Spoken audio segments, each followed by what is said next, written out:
tous, eh bien aujourd'hui nous allons réaliser ensemble des marque-pages et je vais réaliser un ensemble de 2 marque-pages qui vont ensemble avec les 2 designs de Jeannette Klein, les poupettes. Alors c'est pas vraiment une poupette, il y a une poupette chaperon rouge et il y a le loup, donc chacun aura son marque-page pour avoir ce petit duo. Pour mon fond de page, mes fonds de marque-page, je vais sur du papier Paint On appliquer, ici c'est de la poudre aquarellable, c'est la poudre Nuvo et c'est la couleur Green Parade. Et vous voyez cette couleur, je suis en premier lieu, je suis venue la diluer avec mon spray doré Easy Ink et je viens en second lieu, diluer tout ça avec mon petit vaporisateur d'eau. Je vais faire les empreintes avec ce pochoir, les 2 empreintes en même temps, c'est-à-dire que sur la partie droite, vous avez l'empreinte laissée par le pochoir et sur la partie gauche, vous avez finalement ce qu'on va appeler le tamponnage du pochoir. Ça permet comme ça, cette technique d'avoir 2 fonds de page différents mais qui sont en miroir du fait de l'utilisation de ce pochoir. Je laisse le tout sécher. Voilà, vous avez le rendu de mon fond et maintenant je vais m'attaquer à la colorisation de mon petit chaperon rouge. Ce petit chaperon rouge a été tamponné comme toujours à la Versafine claire, couleur nocturne, sur ici du papier Mix Media Fabriano et je vais venir le coloriser au crayon de couleur aquarellable et cette fois-ci je vais utiliser les crayons de couleur Derwent de chez Intense. Oh, j'arrive pas à le dire. Je vous rappelle, si vous n'aviez pas vu la vidéo, que je vous ai fait une vidéo colorisation en temps réel avec les Derwent Intense. Si j'y pense, je vous la mets en incrustation, sinon vous trouvez ça en allant fouiller dans mes vidéos. Alors je vous dis que j'utilise les Derwent Intense, mais là ce n'est pas le cas puisque pour la couleur peau, je suis venue utiliser les Albrecht Dürer, 2 crayons qui font bien la couleur peau chez Albrecht Dürer. Donc je suis venue utiliser ces 2 crayons de couleur. Si j'avais voulu rester chez Derwent n'a pas de crayon de couleur peau, donc il aurait fallu, c'est ce que je fais parfois, et d'ailleurs c'est ce que je fais dans la vidéo colo en temps réel dont je vous parle, il aurait fallu que je mélange en fait 2 crayons de couleur, un rose et un jaune, pour obtenir une couleur peau. Là, j'avais mes crayons sous la main pour tout vous dire, donc j'ai utilisé les crayons de couleur Albrecht Dürer. Comme toujours, j'utilise mon pinceau à réservoir d'eau pointe fine pour faire ces colorisations. Et vous le voyez, pour la réalisation de mon dégradé, comme toujours, c'est une habitude que j'ai. J'imagine que la lumière provient de la droite, donc vous le voyez au niveau de mon visage. J'ai fait la partie droite plus claire que la partie gauche, tout simplement parce que j'imagine une zone de lumière venant de la droite et donc forcément la partie droite de mon visage est plus lumineuse, plus éclairée, que ma partie gauche.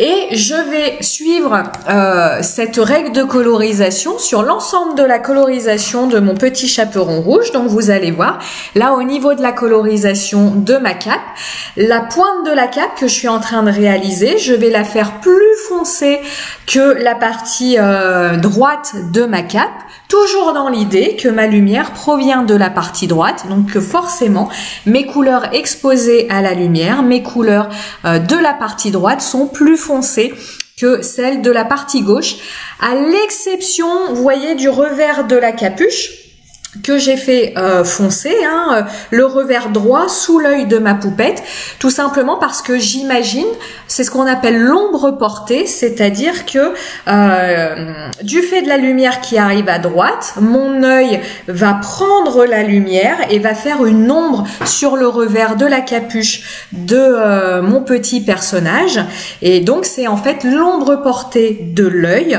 que je symbolise en fonçant plus l'intérieur, le revers de la cape de mon petit chaperon rouge. Mais sinon, vous voyez, je garde la règle, ce qui est à droite va être plus clair que ce qui est à gauche. Si vous voulez travailler les ombres et les lumières, n'hésitez pas sur votre petit papier à vous faire une croix en haut, en bas, à droite, à gauche, peu importe où, vous faire une croix pour vous dire, allez, je mets la source de ma lumière au niveau de cette croix, tout ce qui va être proche. Donc ça, c'est la première règle. Tout ce qui va être proche de cette croix va être ce qui va être le plus clair dans vos dégradés. Et à plus on s'éloigne de cette croix, à plus je fonce mon dégradé.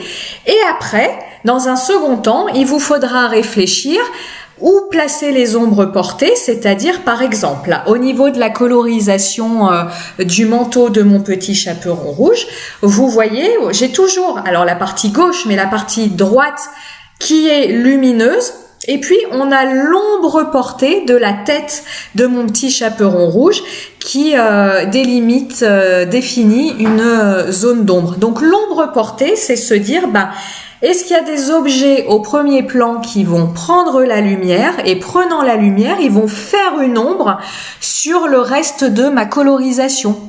C'est notamment le cas ici au niveau de son bras gauche. Alors quand je vous dis bras gauche, c'est pas en miroir, c'est le bras qui est à gauche. Vous voyez, j'ai bien éclairé la colorisation de son bras gauche.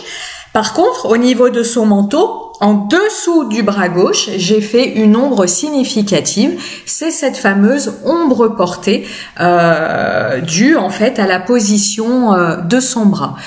Au niveau colorisation, toujours de la même façon dans ma façon de faire. Alors, dans ma façon de faire, ici, parce que je suis dans un dégradé monochrome, un dégradé de rouge, je mets ma couleur la plus claire de partout, avec ma couleur intermédiaire et ma couleur la plus foncée, je délimite mes zones d'ombrage. C'est à ce moment-là où je vais réfléchir où est-ce qu'est ma zone de lumière, où sont mes ombres portées. Donc je délimite comme ça mes zones d'ombrage, puis je viens réaliser mes dégradés en partant toujours de la zone la plus claire pour aller vers la zone la plus foncée, comme d'habitude, pour éviter d'emmener avec moi, surtout avec mon pinceau à réservoir d'eau, des pigments foncés vers ma zone la plus claire. Allez, on va parler un peu combo couleur.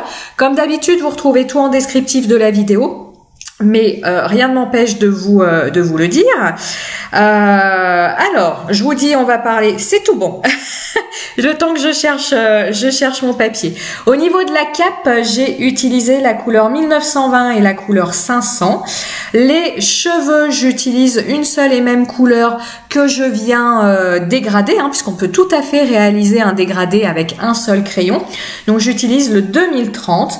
Les bottes et les pulls. Alors, si que je vous en parle, les bottes et le pull, vous le voyez peut-être pas à l'écran, c'est la couleur 2010. Alors, au niveau des Derwent Intense, dans sa panoplie, sa gamme de couleurs, Derwent nous propose plusieurs noirs très très intéressants parce qu'on va avoir des noirs gris, des noirs bleutés. Et là, au niveau des bottines et au niveau de son petit sous-pull qui est au niveau du cou, j'ai utilisé un noir qui a des reflets verts.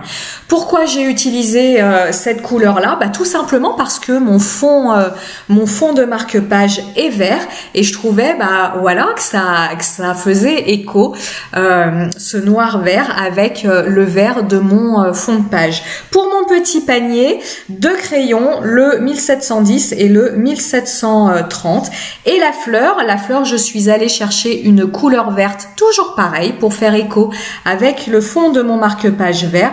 Et là, j'ai fait une seule couleur, c'est la couleur 1330.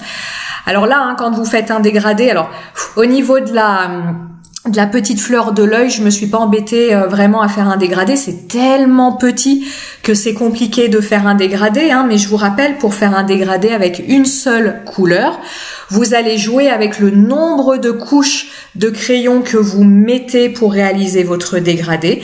À moins vous mettez de couches, à plus votre couleur sera claire. À plus vous mettez de couches, à plus votre couleur sera foncée. J'en profite d'ailleurs pour vous dire, je vous conseille, je vous incite lorsque vous réalisez vos nuanciers. Alors déjà, je vous incite à les faire. Vous savez que moi, je suis une grande maniaque des nuanciers. Mais lorsque vous réalisez vos nuanciers, d'autant plus avec des crayons de couleur aquarellables, n'hésitez pas à faire un nuancier qui va représenter un dégradé de votre crayon pour savoir quoi en attendre de votre crayon de couleur selon que vous mettez une ou deux ou trois couches. Donc moi, si vous voulez aller voir dans ma vidéo présentation de nuancier, et j'ai également fait une vidéo avec le nuancier d'ailleurs des Derwent Intense où je vous montre comment je réalise mes nuanciers. Je réalise mes nuanciers sous forme de rond et dans ce rond, je réalise un dégradé où je vais mettre 3 couches de couleur. Ma couche de couleur, ma première couche sur l'ensemble du rond, une deuxième couche là où je veux que ce soit plus foncé et une troisième où je veux avoir la pleine couleur de mon crayon de couleur. Comme ça, avec ce nuancier, pas de surprise, je sais à quoi m'attendre avec mes crayons de couleur et je sais aussi surtout, je vais dire de quoi ils sont capables selon le nombre de couches que j'applique avec mon crayon. Je suis venue maintenant travailler mon fond de page avec un pochoir Holland Create de la dernière collection qui vient de sortir. Donc, et je suis venue le tamponner avec une Distress Oxide verte. Est-ce que dans mes notes, je vais vous trouver ça rapidement? Je ne suis pas sûre, parce que vous savez, c'est pas évident de parler et de lire en même temps sa petite feuille. Oui, c'est Rustic Wilderness. À vos souhaits pour mon anglais. Je suis venue ensuite sur mon fond de marque-page. C'est ce que j'avais fait pour mes marque-pages en Chou et Flowers.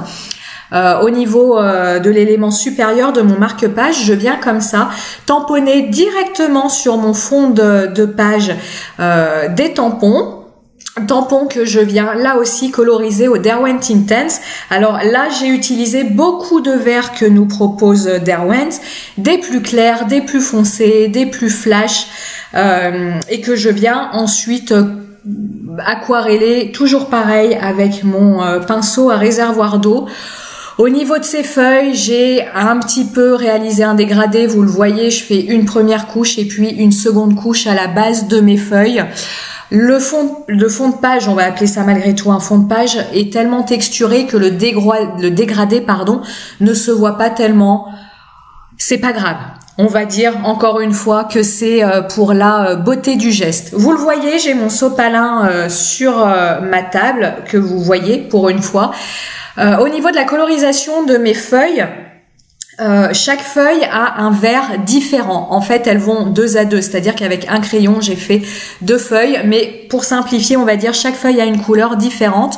Donc, il est d'autant plus important dans ces cas-là de venir nettoyer son pinceau à réservoir d'eau sur un petit torchon, un petit bout de sopalin, sur ce que vous voulez, parce que là, vous le voyez, le pinceau à réservoir d'eau garde les pigments du crayon de couleur que vous venez aquareller, il le garde au niveau de sa mine et c'est là où je vous dis, comme il garde les pigments au niveau de sa mine, si vous ne nettoyez pas votre pinceau à chaque changement de couleur ou lorsque vous travaillez vos dégradés et que vous changez de zone de colorisation, eh bien avec votre pinceau, vous allez transporter des pigments d'une zone de coloriage à une autre et vous risquez d'avoir des surprises, des maladresses qui vont ne pas vous faire plaisir.